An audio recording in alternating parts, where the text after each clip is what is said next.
Mwese muriko muradukurikirana turabahaye ikaze mu kiganiro intwaro nziza. Intwaro nziza ni ikiganiro mutegurirwa n'igisata kijejwe kumenyesha amakuru mu bushikiranganji bw'intwaro yo hagati mu gihugu, iterambere rusangi n'umutekano. Nk'uko twari tumaze iminsi tubashikiriza ibijanye n'ingendo umushikiranganji w'intwaro yo hagati mu gihugu, iterambere rusangi n'umutekano yagize mu makomine yagutse atandukanye. Uyu munsi naho tubashikiriza ibijanye n'inama yagirishije abenegihugu hamwe n'abarongoye abandi bo mu makomine yagutse ya Karusi, Shombo, Muramvya hamwe na komine yagutse ya Kiganda mu ntara yagutse ya Gitega. Intumbero y'iyo nama rero kukaba kwari gusanga ku kivi abarongoye abandi kugira ngo barabe aho bagejeje ibikorwa vy'ubuzima bw'igihugu vya misi yose. Barahanahanye ivyiyumviro rero aho mbere banashikirije n'akari kababakiye.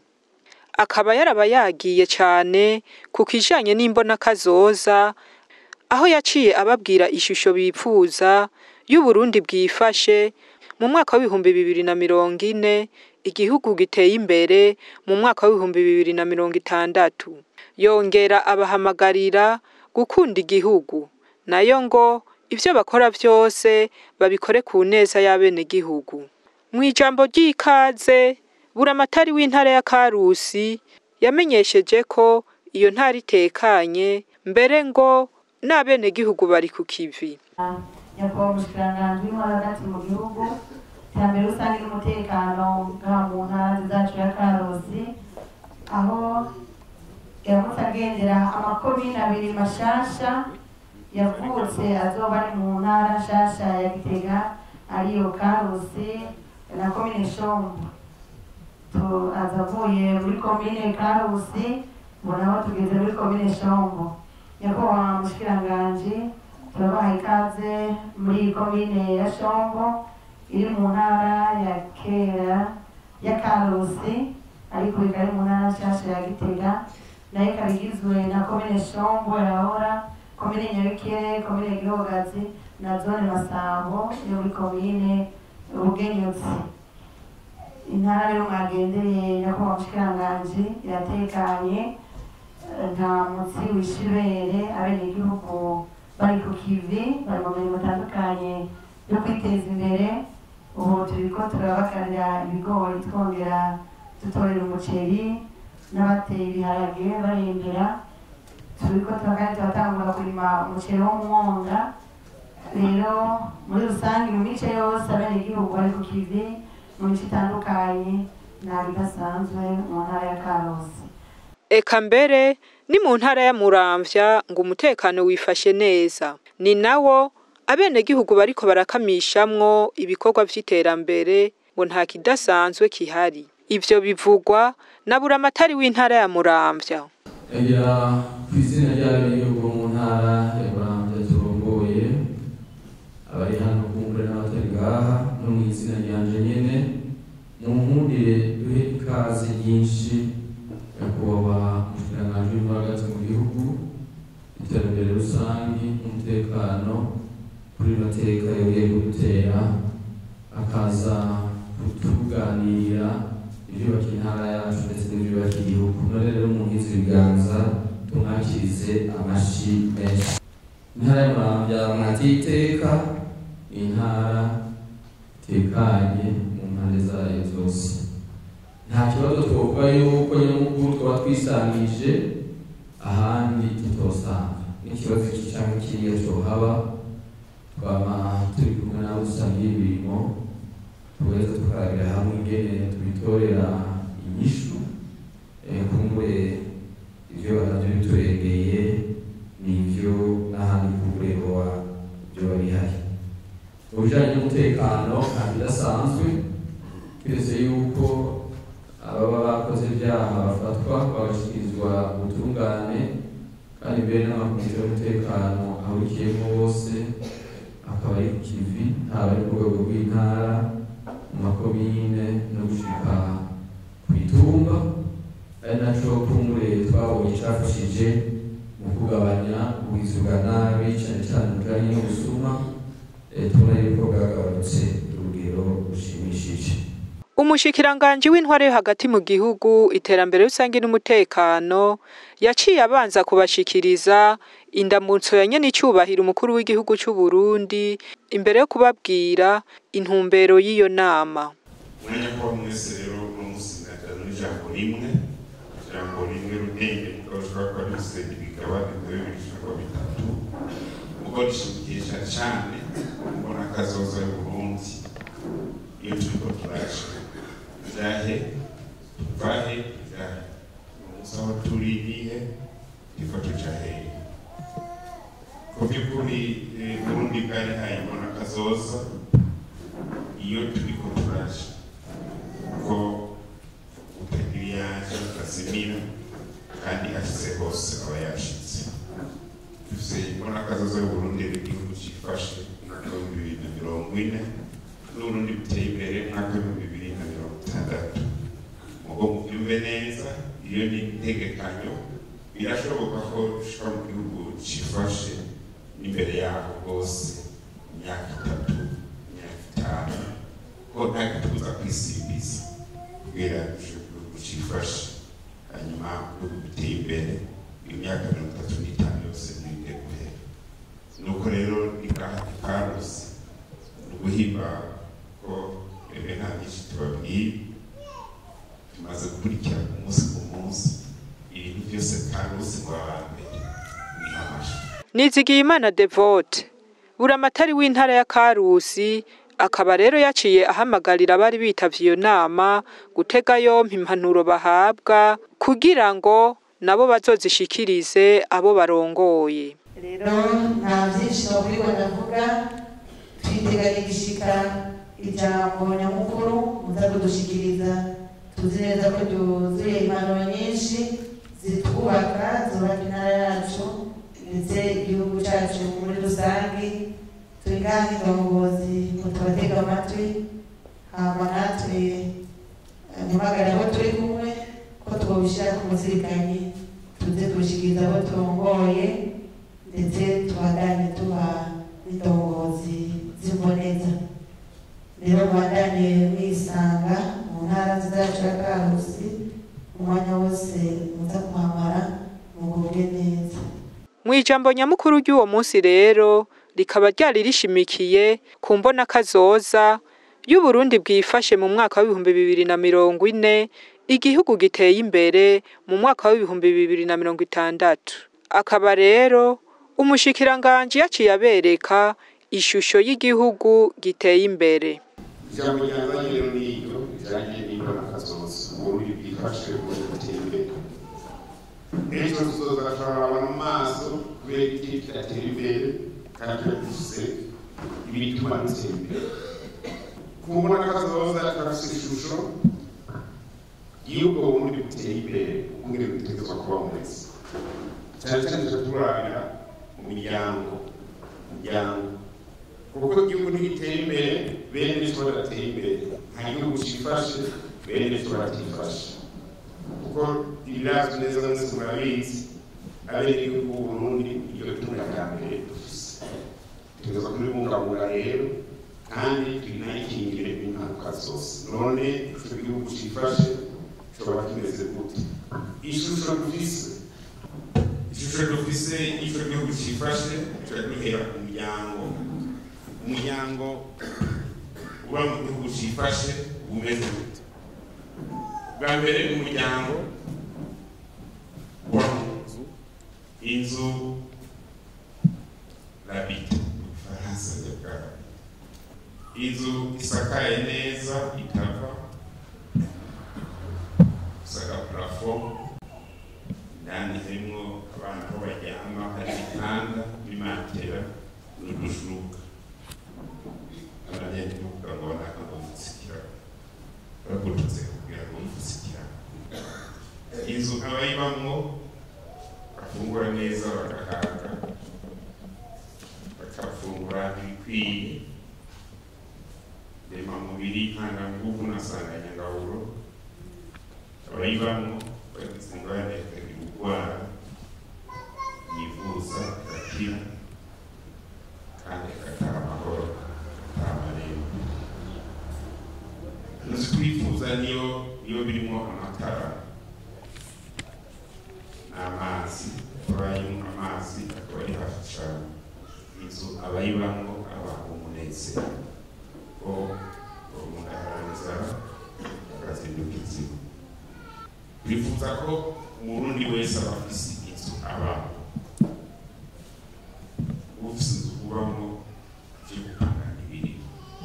Buramatari w'intara ya Muramvya yaciye ashikiriza intambamyi bagize muri iyo ntara mu gisata c'uburimyi nayo mu gisata c'ubudandaji akavuga ko hakiriho abenegihugu batubahiriza ibiciro ngo abafashwe bagahanwa hakurikijwe amategeko. Ujanye n'igisata c'uburimyi n'ubworozi kuko muri n'ahandi bashobora kuba barabishikirije ntiturashobora kuronka ifumbire ikwiye nk'uko twari tuyiteze na cane cane iyo kubagaza aho twoba turi mu bice 60%. Aha rero tukaba twararemesheje abenegihugu tubabwira yuko naho vyokigashika ikiringo carenganye ko bashobora guca bayifashisha n'isuka ikurikira kuko biraboneka yuko ibigori biriko birarengerana kubagara no gufumbira. Ubujanye no kubahiriza abenegihugu mu vyankenerwa ibyo twovuga yuko binagenda bijana n'abaduza ibiciro canke n'urudandazwa muri ino ntara yacu Muramvya n'ahandi haribonekeza abenegihugu bagashaka kubahiriza ibiciro ariko dufatikanije n'abo dusangiye ibikorwa mu ntara ndetse no mu zindi nzego zose ziri hano mu ntara ababa bakoze ayo makosa barabihanirwa. Mbere ujanye n'urudandazwa rw'ibinyobwa abagera kuri 15 bakaba barakuwe ku ntonde kandi ndetse tukaguma dukurikirana yuko n'abandi borenganye amategeko bohanwa nk'uko mwatanze intumbero. Ikibazo tubona yuko dufise n'abenegihugu bagomba kuzunguruka intumbero yo kudandaza hisunzwe amategeko bakaca bagenda kurondera impusha ziyo tumenyereye kwita lisansi d'exploitation mu bushikiranganji bw'ubudandaji maze bakaca babona ingene bashobora kuduza ibinyobwa ariko uraba bikoreye ko babikora kugira ngo bisunge ubukene bw'ibinyobwa buhari batisunze ubwiza bw'ibikorwa bariko barakora. Aha rero tukibaza yuko ubena muduhaye intumbero ingene ico kibazo twocifata. Umushikiranganji yaciye amenyesha abarongoye abandi baraho ko bakoranye kugira ngo bahanahana ivyiyumviro vy'ingene igihugu kirongorwa. Aho yagenda ababaza ibibazo bitatu ngo bibaze kandi biyishure akabahamagarira gukora ivyo bakora vyose ku neza y'abenegihugu. Nk'indongozi rero twakubwira tukeburana tugende dufatiye n'ingingo twebwe nyene kuko ibyo tudabifashe mu mirimo twebwe nyene tuzoba turiko turahenda abenegihugu tuzobamane kuko wewe nimba uri muri iyo ndongozi ibibazo bitatu ndababaza nibyo turi kwereka kuri ndongozi y'ubukungu ibibazo bitatu kandi njye ntabwo ndibaza bose wewe nk'indongozi abenegihugu urongoye aho urongoye uri kubajana bajanye n'indongozi gavana w'ukazi abenegihugu b'ikazi bajanye ko bari nyuma yawe bakurikiye turatambuka wavaza n'abakurikiye bagiye bajanye muri yambo n'akazi z'iterambere cyangwa ni mu bindi. Ikibazo cya kabiri wewe nk'indongozi abenegihugu bakwiteze kwiga uko atanakimwe bakwiteze by'uburongozi ushaka kubivamo kuko biba byagushanze. Ikibazo cya gatatu, we nk'indongozi ibyo ukora bene igihugu babisiguriye, babona ko byakozwe n'indongozi cyangwa byakozwe n'undi muntu ntarinda kuvuga izina. Ibibazo bitatu nibyo bibaza kandi mumenyeshe we niwe wishyura. Twebwe nk'indongozi kandi turingabwira tuhanahana ibyiyumviro kungena igihugu kirongowe irihanga kumwe nirongowe kandi tushikane mu iterambere. Iyo tuja vuga nti mbega murazi ibintu bitatu ubyihenze ko ubonye umurongo cyo bitarinye ruzi. Abati rero kumwe n'igihugu ibyiwe ibyandikiwe byose bimushikiye. Hano niswe ifumbire kuramatanye karivuga ati ntirakwiye sawa mugabo burya iyo twamusero yarashitse neza. Eka no mu ntara ya Karusi mu byo bashikirije bakaba baragarutse ku kijanye n'ikena ry'ifumbire. Hariho akahaze mu bijanye n'ifumbire aho abenegihugu n'ubu batararonswa ifumbire yose bategerezwa kuronswa kugira ngo cyane cyane dutotahaze imirima, ibigori hamwe n'umuceri. Byinshi bigora n'ingana gutotahazwa kuko kuri ire twategerezwa kuronka mu ntara yose tumaze kuronka ibice 50% byonyine. Rero tubandanya dusaba ko mubandanya kuko mama mubigira niko bafashinaga ubu tuvugira kugira ngo turabe yuko ibere yoboneka naho tutasanzwe dufise umugenzo wo gutotaza kabiri ariko naho turonka gutotaza na rimwe twokenguruka. Kugira ngo igihugu cy'u Burundi gishike kwihangiro ry'imbonakazoza, igihugu cifashe mu mwaka wa 2040 kikazoba igihugu giteye imbere mu mwaka wa 2060, indongozi zisabwa kubahiriza ibintu bitatu. Ivyo navyo ni kumva, kumvira, kubaha. Ivyo bivugwa n'umushikiranganje w'intware hagati mu gihugu, iterambere rusange n'umutekano. Ishakabiri n'amategeko n'amabwirizwa y'igihugu rero wazerekeza. Ibyo navyo tubisanga mu majambo atatu. Ijambo rimwe ni kumva, rya kabiri kumvira, rya gatatu kubaha. Kumva, kumvira, kubaha. Ivyo bituma utaba umwendisipline, utungira disipline, bigatuma utagira desordre n'umunyakajagari. Iyo turiko turaja mu mbonakazoza yo gucifasha no gutera imbere, bisaba ko twumva, kumvira kandi kubaha. Kugira biturinde akajagari, biturinde na indisipline kandi naho ndahejeje. Bene amatu ibumve. Nta gihugu na kimwe cyo gutera imbere kirimo indisipline, kirimo desordre. Ibyo byose twibaza ngo tuzotera imbere futi tujije mu musaraba mu gihe tumva kumvira tubaha. Mu gihe umutwe wacu arimo indisipline na desordre, ibyo bikora byose ni zero mu kwihindura no guhenda. Akaba rero yaciye asaba abarongoye abandi kugira urunani rw'intamenwa mu kuja imbere yabo barongoye ngo birinde ababacanishamwo. Ahero ikintu musabwa kidasanzwe. Musabwa kugira urunani rw'intamenwa. Mwereke abene igihugu ko muri ndongozi by'ukuri muje imbere bakurikire. Niwo muca mwinyishuye kuri bya bibazo bitatu. Iyo uri kurabajana ibyo ukayibona gute cyangwa bakurikize mushobora kuri ndongozi kuko mugira urunani rw'intamenwa. Ntihage abantu baza kubahendesha iby'ubwoko. Hariho ibintu byinshi baza bahendesha abantu by'ubwoko iki niba nakabavuka umbaze barebare bagufi ibyo nta kamaro bifise mu cyaro. Mugira urunani mwubahane rero basubiye. Buramatari w'intara ya Muramvya yaciye ashimira umushikiranganje w'intware yo hagati mu gihugu, iterambere rusange n'umutekano ngo kuko yabagirishije inama hageze ngo na cane muri kino gihe himirije amatora. Nyakubahwa umushikiranganje wacu twagira kandi twakengurukire cyane kubona amashimwe y'uko uno munsi nk'uko mumaze iminsi mubigira mugendera amakomine yagutse ashimwe gutera iteka no komine yagutse ya Muramvya. Kuvuga yuko kandi muje no mu gihe ciza aho zino ndongozi bakeneye cyane impanuro z'ivyeyi zivuye ku rwego rwanyu, na cyane cyane yuko turiko turegereza muri vya bihe vyiza vy'amatora.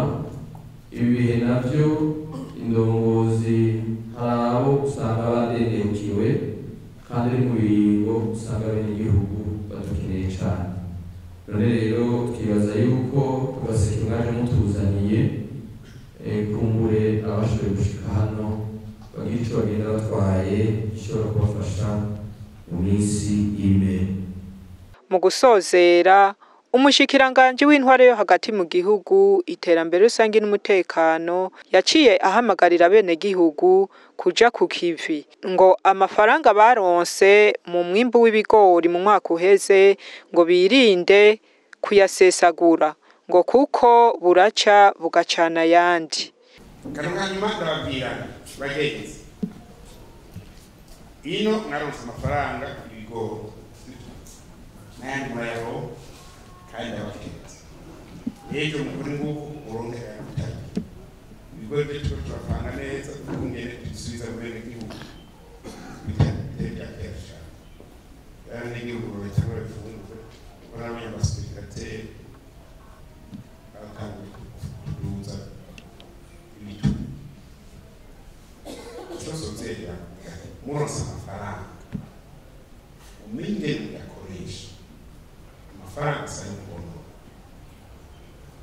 amafaranga asabigana mihiganwa tabazana inyungu mu bisanzwe usaba amafaranga igiye gukora uraba ko ayo ugomba gusohora agiye kuzana ya kandi ejo gashoboka cyane ya ntuzi ko imigisha wagize uno mwaka ari bizogira mu mwaka uno mwaka usanga bafise amafaranga umwaka ukurikiye akanaryoherwa kandi ugasanga bimeze neza, ubundi mwaka ugasanga barahombye baraje twitunganye neza kuko igihugu cy'u Burundi gisekaza keza kandi Imana yatubona. Mwese mwariko muradukurikirana, aha ni ikiganiro intwaro nziza cy'uyu munsi kigarukiye, naho ubutaha. Sayagana Burundi, sayagana Burundi.